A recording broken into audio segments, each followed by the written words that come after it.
که چلن نه وي له ملت سره به ولې ښه نه وي. یوه بله اندېښنه موجوده ده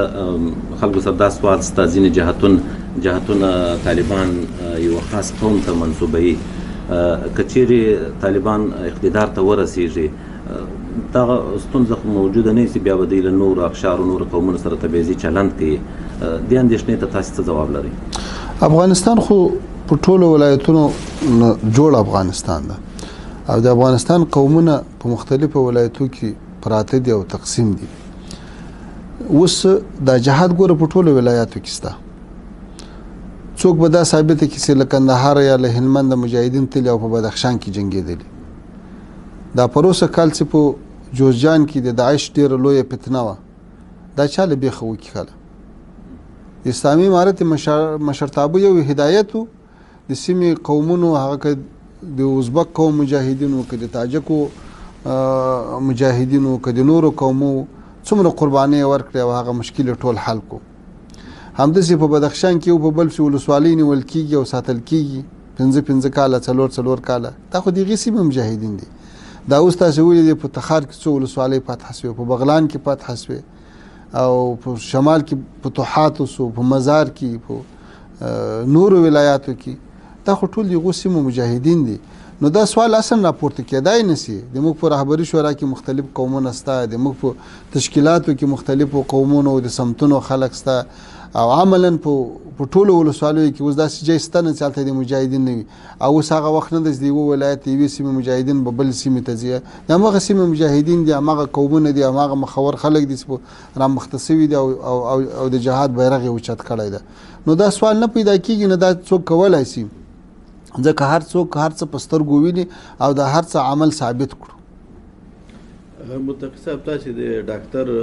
زلمي خلیلزاد خبرو وکړله شک نشته چې دغه د وروستي توضیحات د اسلامي امارت د حقانیت په اړه چې کومې خبرې وکړلې چې دا یو وطن دوست او د افغانستان د ګټو د مصالحو باندې خواخوږی نظام او حرکت ده. همدارنګه د ډاکټر خلیلزاد په دغه خبرو باندې ښاغلي حکمتیار هم په دې وروستیو کې استناد وکړ چې زه دا اوس منمه چې طالبان او اسلامي امارت دې ته ضرورت نه لري چې هغه له بهر نه تمویل شي او اړتیا ولري. ستاسې له نظره آیا زلمي خلیلزاد د خپل دغه مذاکراتي پړاوونو د ګرمولو لپاره دا خبره وکړله او که حقایقو ته یې غاړه کېښوده؟ د خو د مذاکراتو تقریبا په دې وخت کې موږ موافقتنامه یا مسوده نهایي کړې وه. په دې وخت کې نور د دې شي ضرورت پاته نه و چې په هغه باندې د مذاکرات را ګرم سي او یا د پرمختګ کې راسي. هر څه نهایي سوي وو. زه فکر کوم دا د حقایقو په درک سره څه چې په سترګو ولیدل څومره مباحثې چې وسوې څومره مجالس وسو له دې هر څه نه هر څه ورته واضح سو. ګوري هر څه پټیږي حقیقت نه پټیږي. یو څوک چې دوامدار یو څه محسوس کی ویني نو هغه زبه خو د زړه ترجماني کوي څه چې په زړه کې تیریږي څه چې په دماغ کې تیریږي هماغه تر زبه په خوله راوځي او زبه یې وایي. نو زه فکر کوم چې دا د حقیقت په درکولو سره هر څوک اخر ساعت څوک پاتې دی هغه به هم دې ته مجبوره کېږي ځکه حقیقت پټیږي نه او په دې به اعتراف کوي انشاءالله. او یو بله خبره د کابل رژیم او نړیوالې ډیره ګرمه تاویل تیرو اتلو سنونو کلونو راهیسې چې د موږ ډیره یو مهمه لاسته راوړنه هغه په افغانستان کې د بیان او مطبوعاتو ازادي وه. نو که اسلامي امارت بیرته واک ته راستنیږي او قدرت اخلي دغه د بیان ازادي او د مطبوعاتو کوم روان جریان چې ده اسلامي امارت په دوی باندې محدودیتونه ولګي دوی به په دغه روان مسیر سره روان دي پرېږدي د دوی اندېښنو ته تاسې څه جواب؟ د بیان د ازادۍ په رابطه باندې یو د بیان هغه ازادي وي چې هغه د اشخاصو د ولسونو سپکاوی پکې راځي او یا د اسلام د مقدس دین له اساساتو اصولو سره ټکر وي. نو هغه خو افغان ولس هم نه غواړي د زغملو هم نه دي. او یو د بیان هغه مشروع ازادي ده هغه خو اوس هم موږ زغملې ده. دا د 13 کاله تاسې وینئ چې چېرته هم داسې نه ده پېښه سوې چې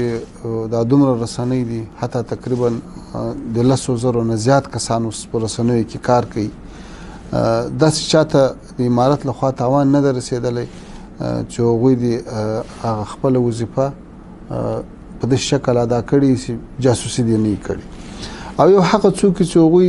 اصل کې رسنۍ دي نه هغه استخباراتي شبکې دي هغه د هغوی خپل مشکل ده او پاتې شو د بیان هغه ازادي چې د اسلام مقدس دین ورته اجازه ورکړي هغه سره اسلامي امارت مشکل نه لري بیان د ازادي خبره رااله ځینې لیکوالان او تاریخ لیکونکي په خپلو معلوماتو کې دا لیکي چې د طالبانو اسلامي غورځنګ په پاکستان کې ایجاد سو حتی د حزب اسلامي ګوند مشر حکمتیار څو ورځې وړاندې په خپله مصاحبه کې وویل چې د طالبانو تحریک په کوټه کې ایجاد سو او له هغه ځایه پر نور افغانستان سلطه پیدا کړه اصلي واقعیت څه ده که دا راته روښانه کړي ګوره هر څوک چې دا خبرې کوي یا به له ضده کوي او یا به معلومات کوي حقیقت دا ده چې د افغانستان د طالبانو اسلامي تحریک چې پیل سو نو په راس کې امیر المؤمنین ملا محمد عمر مجاهد رحمه الله یا لږ سره نور ملګري لکه محترم ملا برادر اخوان یا نور مشران دا خلک ټول په داخل کې وو د خلکو چېرته د جهاد په دوره کې کله زخمي سوی او د تداوی دپاره ګاونډي هېواد ته تللی هغه ځان ته خبره ده نور یې ژوند و زندګي و جهاد و مدرسه و سبق و کور و کلی دا ټول په داخل کې وو او هر څوک په دې خبر دی چې دا تحریک په کندهار کې د میوند ولسوالۍ دی سنگ حصار له سیمې نه شروع سو ملا صاحب هلته مدرسه لرله همالته د پاټکیانو په ضد باندې فعالیت شروع کو ګورې په دې سلسله کې دغه وخت جهادي قومندانانو نومونه یادېږي د میوند د ولسوالۍ چې له اسلامي امارت سره مرسته وکړه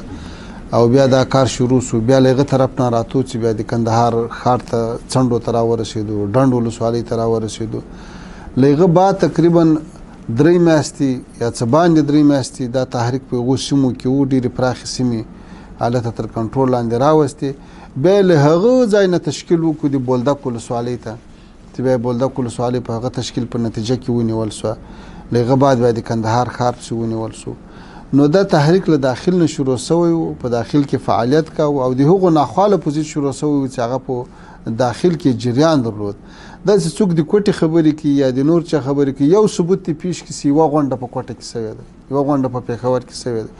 د ملا صاحب او د هغه د ملګرو وجود دې څوک ثابت کړي چې په هغه وخت کې چا په پاکستان کې حتی یو دید لیدلی وي د هغه وخت د عالي شورا چې کوم ملګري وو هغه وخت قومندانان چې دا ټول د وطن خلک وو په وطن کې اوسېدل نو دا خبره څوک کوي چې د تحریک له پاکستان نه شروع سوی یا پاکستان کې جوړ سوی دا خلک نه ثبوت لري نه دلیل لري یا خو له دې وجې دا خبرې کوي چې معلومات یې ډېر کمزوري دي او یا یې قصدن کوي دې دپاره چې خپلو خلکو ته یو انګیزه ورکړي یو غلط فکر ورکړي بل رقم یې د امارت په ضد باندې ذهن نشي ور جوړولی په حقیقت کې دا خلک له ځان سره هیڅ استدلال او هیڅ ثبوت نه لري متقي صاحب دغه خلک چې تاسو وویل چې دا خبرې یا د عقدې له مخې نه یا د عدم معلوماتو له مخې نه کوي دغه پوښتنې او دغه اندېښنې خو اوس هم موجودې دي دغه لیکوالانو د اسلامي امارت مخالفینو د خلک په دې باندې بار بار د الزامونه لګي چې اوس هم د ګاونډي هېواد له لورې نه مداخله روانه ده اسلامي امارت تمویل تجهیز او ملاتړ په عمل ته کېږي د پاکستان په ښارونو کې کېږي ګوره دا خبره یو وخت په مذاکراتي مجلس کې راپورته سوله امریکایي ټیم لخوا دا تور ولګول شو چې تاسو سره پاکستان مرستې کوي نو موږ هغوی ته په جواب کې وویل چې ګوره ته خو د دنیا هغه تر ټولو د پرمختللې ټکنالوژي دعوه کوي او ته وایې چې زه په مځکه څو انچه شی وینم د افغانستان سرحدات باندې په ټولو باندې تا تیاری ګرځي فضا له تا سره ده رادار له تا سره ده هر ځای د کیمرې لګولې دي بالونونه دي لګولې دي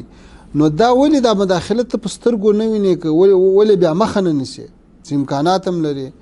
بله خبره دا ده چې که دا مداخله خبره دا جنگ دا جهاد یوازې په کونړو په ننګرهار کې وای په خوستو په پکتیا کې وای یا په زابلو په کندهار کې وای خو یو دلیل و ځکه له پاکستان سره سرحد لري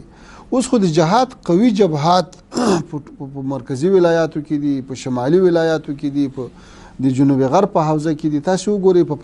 فاریاب ته له کومې لارې نه څوک لاړ شي کندوز و بغلان و مزار ته له کومې لارې نه ولاړ شي آیا دا امکان لري چې د پاکستان له طرفه ورکړل شوي وسایل وسلې مهمات دا د په سالنګ ور واوړي یا د دا په غوربند ور واوړي یا د دا په بادغیس باندې تیر سي دا څومره ولایتونو باندې مزل وکړي ګورې دا شان حقیقت نه لري ګورې په دې تیرو 800 کلو کې په زرهاو نه بلکې په لکاو افغانان دوی بندیان کړو چاپې پې ووالې مابسونه یې ځینې ډک کړو بیرته خلاص کړو بیا یې بندیان کړو دا اوس په زرهاو کسان له دوی سره بندیان دي تر اوسه پورې دوی نه یوه جوپه نه یوه ډله حتی یو شخص یې ونه نیو چې هغه دنیا ته ښکاره کړي چې دغه د له پاکستان راغلی و پاکستانی سړی و او دلته یې جنګ کوه او دغه د موږ ولي یا داسې یو ثبوت دی پیش کړي چې دغه وسلې یا دغه مهمات یا دغه څه له پاکستانه رالو چې یو څوک په دې 18 کال کې ثبوت نسي پیښولی یوه نښه نسي پیښولی بیا ته څه فکر کوي چې یوې خواته امریکا وي د امریکا قوت وي د ناټو قوت ورسره ملګری وي تر 40 هیوادو زیات ورسره وي په داخل کې 3-4 لکه داخلي کسان په وسلو سنبال کړي اربکیان جلاوي استخبارات جلاوي د اردو په نامه د پولیسو په نامه آیا د پاکستان له دې ټولې نړۍ سره دا جنګ کولی شي داسې ولس نه وي داسې چریکي جنګونه نه وي داسې یوه انګیزه نه وي داسې نظریه نه وي څوک په ځان پورې بمونه تړي څوک ځان ورته اچوي دا ګورې د یو فکر له مخې نه دا مبارزه روانه ده مشکل دا ده چې جانب مقابل ته د جنګ فکر نسته د جنګ انګیزه نسته ورسره د جنګ دپاره استدلال نسته ورسره چې دوی خپل جنګیالي ته قناعت ورباندې ورکړي نه د اسلام په نامه قناعت ورکولی شي ځکه خو دوی د اسلام په ضد ولاړ دي له هغه چا سره ملګري دي چې هغه د اسلام دښمنان دي نه د وطن او د ملت په باره کې فکر ورکولی شي ځکه وطن ته خو دوی خارجان راوستي دوی اډې ورکړي دوی د هغو له خوا اکمالېږي دوی هغوی ته وایي چې تاسې پاتې شئ دوی هغوی ته نه د ملت ته د دفاع خبره کولی شي ځکه خو دوی دي چې په ملت چاپې وي خارجانو ته وایي چې تاسې ډېر بمبار وکړئ تاسې ډېر عملیات ترسره کوي نو بل فکر ورته پاته نه ده ځکه دې خبرې ته ډېره وده ورکوي بله خبره ده ګورئ 25 کاله شاوخوا د امارت شروع کیږي تر دا اوسه پورې کوم هغه حرکت یا کوم هغه کار ده چې امارت یې کړی وي هغه د افغانستان په زیان وي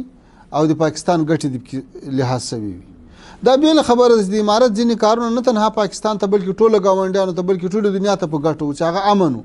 د امن فایده دا و چې د ګاونډیانو کې به تر امارت مخته خلکو غلاوې وکړي قتلونه به وکړو هغه به افغانستان ته به موټر راوتښته او افغانستان ته به قاتل راوتښتي د امارت په وخت کې هغه نسوای راتلی نو دا یوه ګټه ټولو ګاونډیانو ته ورسېده پاکستان ته هم ورسېده داسې یو عمل چې هغه د افغانستان د اسلامي او ملي منافعو په ضد شوی وي خو د ګاونډیانو په ګټه د تمام شوی داسې عمل د څوک راوښي نو چې نه څوک ثبوت لري نه داسې یو دغه زه ټول هغه خلکو ته که دا د ما خبره اوري چې په دې خبره باندې ذهن پوخ کړی دی د یو څو دقیقو دپاره له ځان سره دا فکر وکړي چې موږ کوم ثبوت لرو داسې په پاکستان کې 5 میلیونه شاوخوا مهاجرین وو د هجرت د یارو په هغو کې علما مو طالبان مو مجاهدین مو او دا ټول خلک وو او دا اوس دا تور لګېږي چې له هغو نه به مو څوک راغلي امارت ته له هغو افغانانو نه دا خو بې ځایه تور ده اوس که چیرې د امارت ځینې مشران په پاکستان کې لیدل سوي وي یا نیول سوي وي یا هجرت ورکړی ته ماته داسې یو قیادت راوښیه په افغانستان کې چې هغوی دي په د دنیا په یو ملک وخت نه تیر کړی آیا تر دا امارت مخته د حامد کرزی چیرته و د اشرف غني چیرته و تر دې ور مخته که راسو د دیو جهادي تنظیمو رهبران چیرته و د اتو اهل تشیع تنظیمو رهبران چیرته و دا اوس څوک په اقتدار کې دا چیرته و داسې یو څوک شته چې هغه د په یو ملک نه په یو ملک کې پناه نه اخیستې ځکه افغانستان اشغال شوی و افغانستان ته کمونیزم راغلی و روسان راغلي و خلک ژوندي تر بلډوزرو لاندې کېدل خلک خپلې ساه اخیستې وو هغه طبعا نورو هیوادو ته مهاجر کېدل دا اوس د اسلامي امارت کې داسې خلک جنګېږي د دنیا په مختلفو هیوادو کې اوسي افغانان د هجرتونه یې کړي دي خو له موږ تاسو سره همکار دي د امارت سره همکار دي راځي په جهاد کې ونډه اخلي اوس که یو څوک له برطانیې نه راغلی وي له امریکې نه راغلی له پاکستان نه راغلی له ایران نه راغلی او وي افغان او دلته د موږ ملګری وي نو د دې معنا خو دا نه شو چې دا یې غور رالیږلی نو دا داسې یو خبره ده چې نه معقوله ده نه مشروع ده او نه کوم سند څوک لري بلې د افغانستان د اسلامي امارت د رهبري شورا او مذاکراتي ټمغړي ډیر محترم مولوي امیر خان متقي صاحب دا چې له ډیرو مصروفیتونو سره مو بیا هم په ډیره حوصله زموږ سوالونو ته جواب ووایو. تاسو څخه یو جهان مننه کوو. د تاسو نه مننه کوو. الله تعالی دې تاسو خدمتونه قبول کړي. واقعا تاسو په دې لار کې نستړي کېدونکي خدمتونه کړي او کوي. الله تعالی دې تاسو په ټولو خدمتو او سعیو کې برکت واچوي او یقیني مو خو په تاسو غوندې ځوانانو باندې ویاړو. الله تعالی موفق لره.